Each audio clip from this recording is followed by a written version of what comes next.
लिखेंगे क्वेश्चन है, एक पार्टिकल जो है वो एक्स एक्सिस के अलोंग चलता है और किस तरीके से चलता है, वो इक्वेशन है x is equals to 2 minus 5t plus 6t square, where x is in metre and t is in second. और क्वेश्चन क्या पूछा है? क्वेश्चन पूछा है कि इसकी इनिशियल वेलोसिटी यानी प्रारंभिक वेग क्या होगा।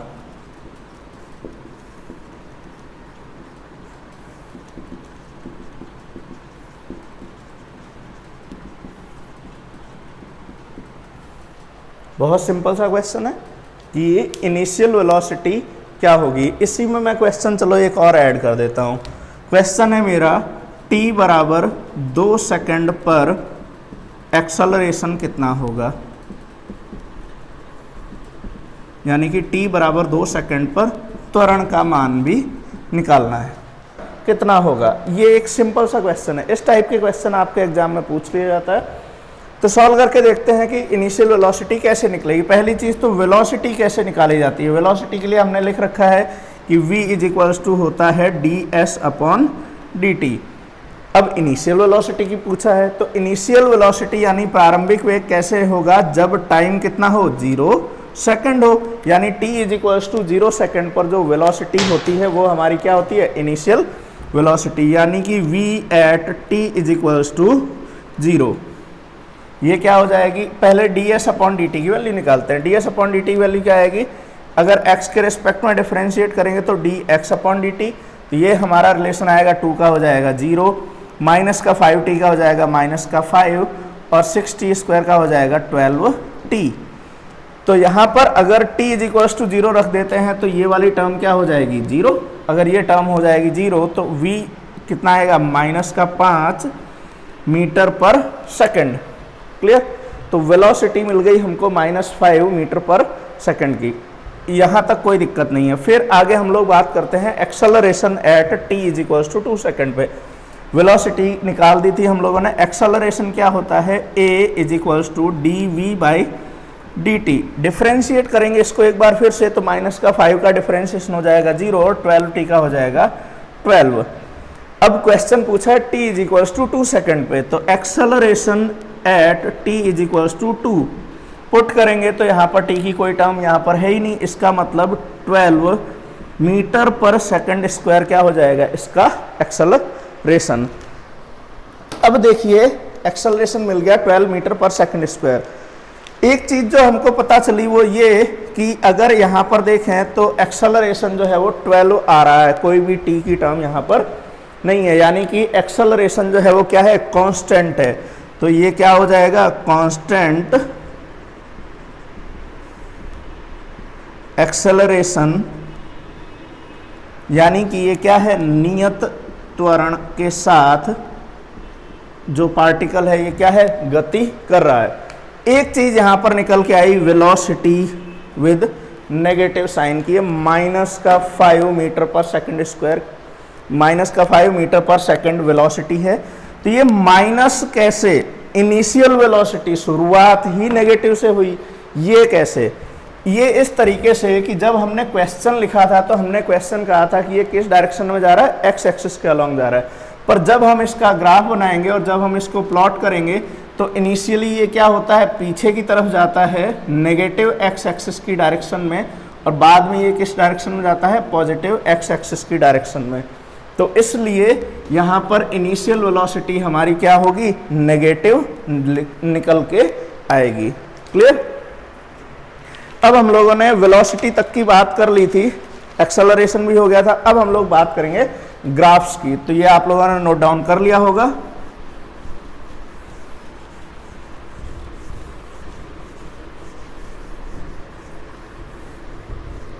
ग्राफिकल रिप्रेजेंटेशन का भी क्वेश्चन पूछ लिया जाता है। अब देखते हैं कि ग्राफिकल रिप्रेजेंटेशन से क्वेश्चन कैसे पूछा जाता है। तो पहला जो है ग्राफ वो है हमारा डिस्टेंस टाइम ग्राफ, डिस्टेंस और you can say displacement time graph, इसको हम लोग हिंदी में बोलें तो ये हो जाएगा विस्थापन समय ग्राफ। अब देखते हैं कितने टाइप के ये ग्राफ्स होते हैं, तो उसमें से कुछ मैं पैटर्न बनाता हूं जिसका हम लोग की रिजल्ट देखते रहेंगे कि ये रिजल्ट क्या क्या हैं।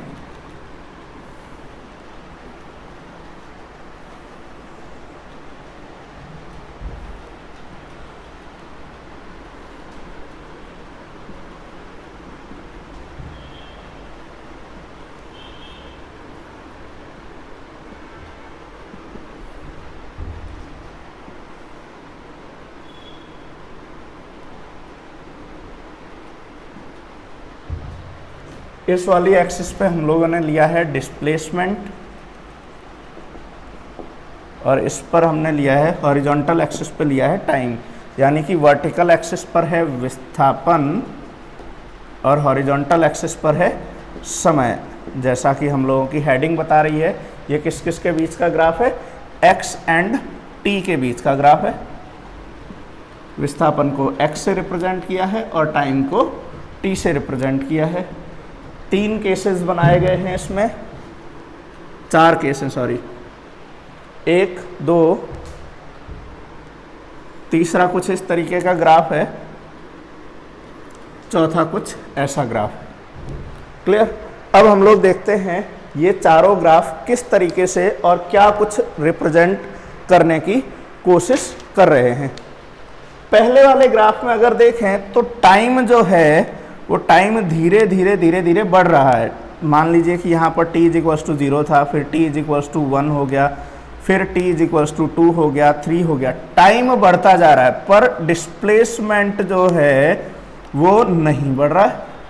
इसका मतलब कि क्या है, डिस्प्लेसमेंट है कांस्टेंट। अगर कांस्टेंट डिस्प्लेसमेंट है तो वेलोसिटी क्या होगी, वेलोसिटी क्या होगी, वेलोसिटी होगी यहाँ पर 0।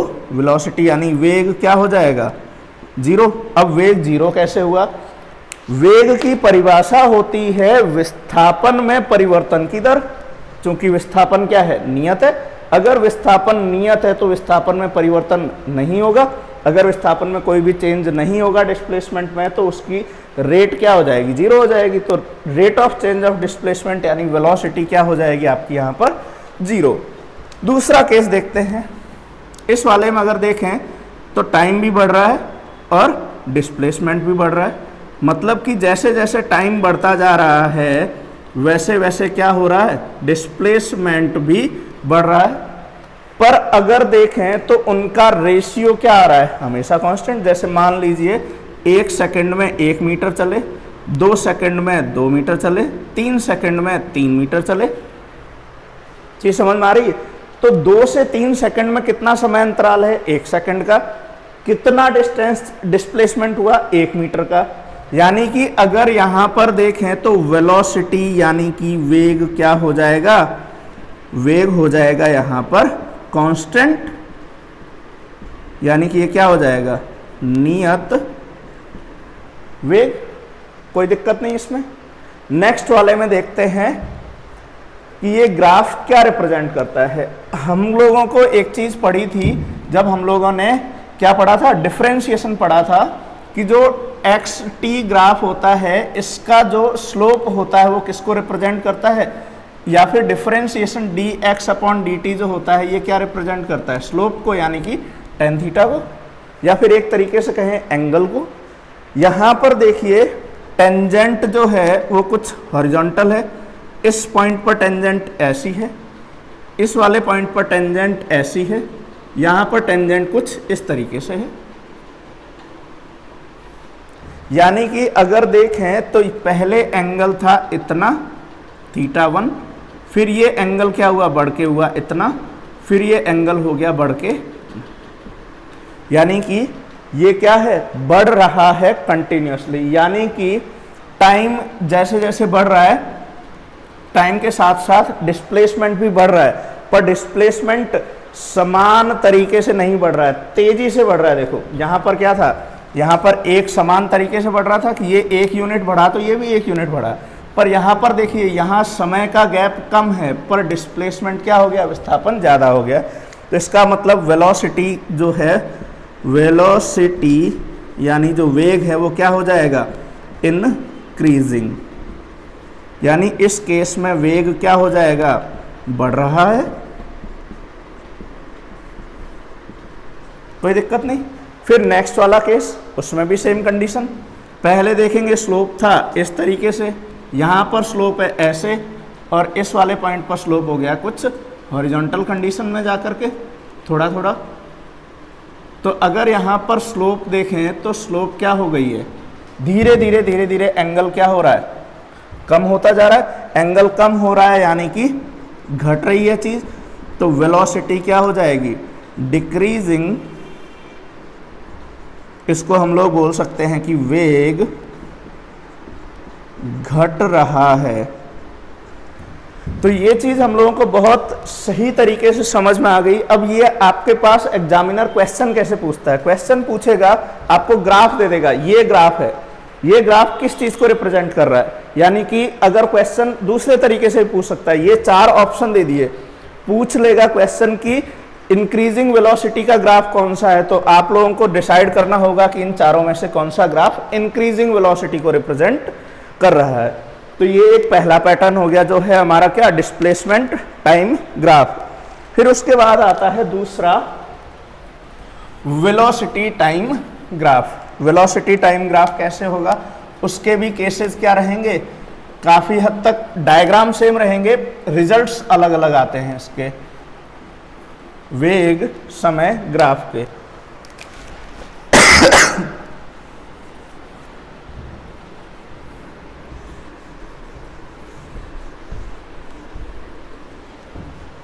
इस वाले केस में अगर हम लोग देखें तो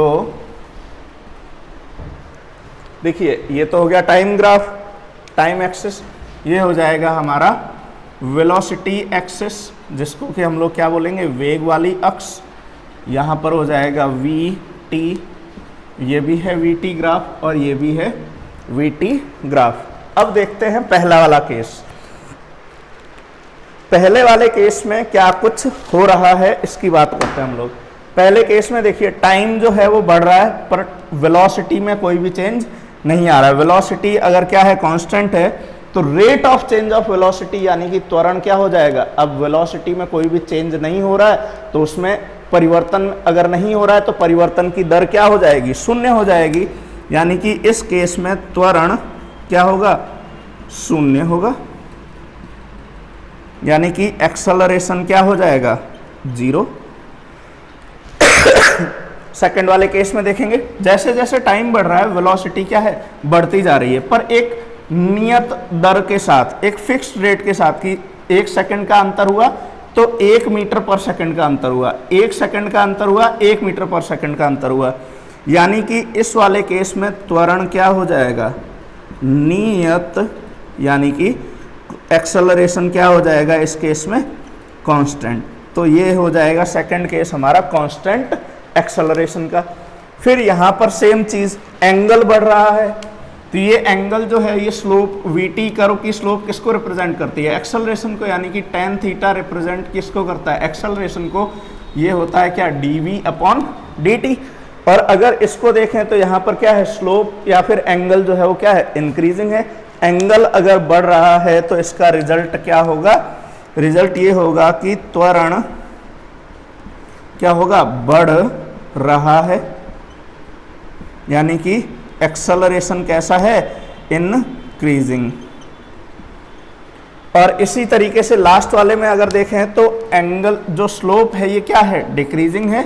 यहाँ पर क्या है, एंगल जो है वो क्या है, घटता हुआ जा रहा है। अगर एंगल घट रहा है इसका मतलब त्वरण क्या है, त्वरण घट रहा है। इसको कि हम लोग क्या बोलते हैं, एक्सेलरेशन क्या है, डिक्रीजिंग है। इसमें कोई दिक्कत नहीं है। इसके बाद एक और जो ग्राफ बनता है वो बनता है नेक्स्ट हमारा टाइम वेलोसिटी टाइम ग्राफ हो गया। नेक्स्ट जो हमारा बनता है ये होता है एक्सेलरेशन टाइम ग्राफ।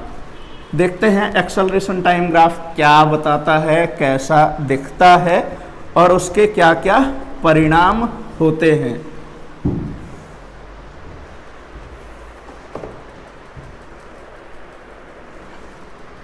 नेक्स्ट है हमारा एक्सेलरेशन टाइम ग्राफ, जिसको हम लोग बोलते हैं त्वरण समय ग्राफ। बना के देखते हैं क्या कुछ बन रहा है इसमें। इसके हमारे सामने 3 केस आते हैं। ए मतलब एक्सेलरेशन,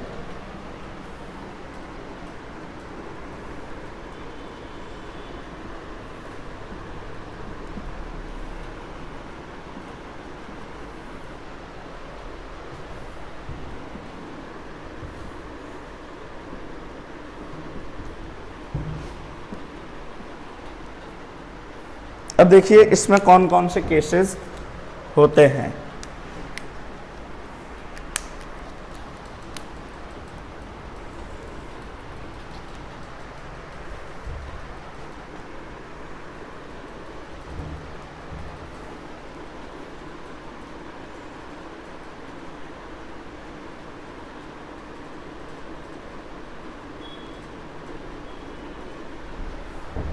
देखते हैं क्या कुछ ये रिप्रेजेंट कर रहा है। पहले वाले केस में अगर देखें तो टाइम बढ़ने के साथ एक्सेलरेशन क्या है, कांस्टेंट है। ये जो अंतराल है, ये गैप है, ये क्या है, सेम है।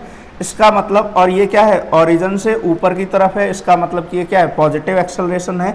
यानी कि पहला ग्राफ क्या रिप्रेजेंट कर रहा है, पहला ग्राफ रिप्रेजेंट कर रहा है पॉजिटिव एक्सेलरेशन को, जिसको कि हम लोग साधारणतः धनात्मक त्वरण या फिर त्वरण भी बोलते हैं। दूसरा वाला केस क्या रिप्रेजेंट कर रहा है, पॉजिटिव एक्स एक्सिस में तो एक्सेलरेशन है, पर ये कहाँ है, नीचे की तरफ है। यानी कि ये क्या है, माइनस का एक्सेलरेशन है। अगर नेगेटिव एक्सेलरेशन होता है तो नेगेटिव एक्सेलरेशन के लिए एक वर्ड यूज किया जाता है, इसको हम लोग बोलते हैं रिटार्डेशन, और हिंदी में इसको बोलते हैं मंदन। यानी ऋणात्मक त्वरण जो होता है इसको हम लोग मंदन कहते हैं। अब ये तीसरे वाले केस में अगर देखें तो एक्सेलरेशन और टाइम के बीच में अलग अलग स्लोप की लाइंस हैं। तो इसका मतलब ये जो है, ये किसको रिप्रेजेंट कर रहा है, ये रिप्रेजेंट कर रहा है वेरिएबल एक्सेलरेशन को। यानी कि यहां पर क्या है, त्वरण बदल रहा है। यानी कि त्वरण जो है वो समय के साथ समान नहीं है, त्वरण क्या हो रहा है, बदल रहा है। ठीक है, यस। तो हम लोगों ने अब तक बात करी थी डिस्टेंस की, डिस्प्लेसमेंट की, उसके बाद में हम लोगों ने बात करी थी वेलोसिटी की और एक्सेलरेशन की। तो अगर हम कहें कि डिस्प्लेसमेंट, इसको हम लोग हिंदी में बोलते हैं विस्थापन, यदि हम लोग इसको लिखते हैं x से, तो वेलोसिटी क्या होती थी, वेलोसिटी यानी वेग, उसको हम लोग रिप्रेजेंट करते थे v से, और हम लोग डेफिनेशन देते थे वेलोसिटी क्या होता है, rate of change of displacement, और ये लिखा जाता है dx अपॉन dt से। ठीक इसी तरीके से होता है rate of change of velocity, जिसको कि हम लोग जानते हैं एक्सेलरेशन के नाम से। एक्सेलरेशन यानी त्वरण क्या होता है, त्वरण होता है, इसको रिप्रेजेंट करते हैं a से, और ये क्या होता है, वेग में परिवर्तन की दर, यानी कि dv अपॉन dt, और अगर इसको x के पदों में लिखना चाहें तो ये होता है d2x अपॉन dt स्क्वायर।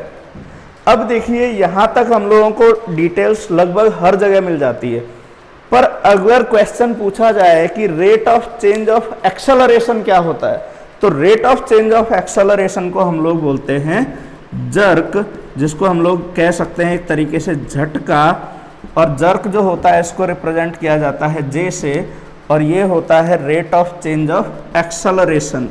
यानी कि अगर देखो क्वेश्चन है विस्थापन में परिवर्तन की दर वेग, वेग में परिवर्तन की दर त्वरण, और त्वरण में परिवर्तन की दर जो होती है उसको हम लोग बोलते हैं जर्क।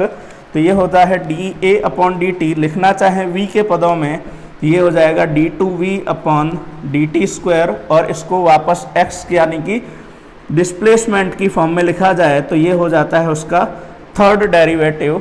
तो इस तरीके से हम लोगों ने चीज़ें पढ़ी हैं। Displacement, rate of change of displacement यानी विस्थापन में परिवर्तन की दर वेग, वेग में परिवर्तन की दर त्वरण, और त्वरण में परिवर्तन की दर होती है हमारे लिए जर्क। तो यहाँ पर हम लोगों का पहला सेशन ख़त्म होता है। Thank you.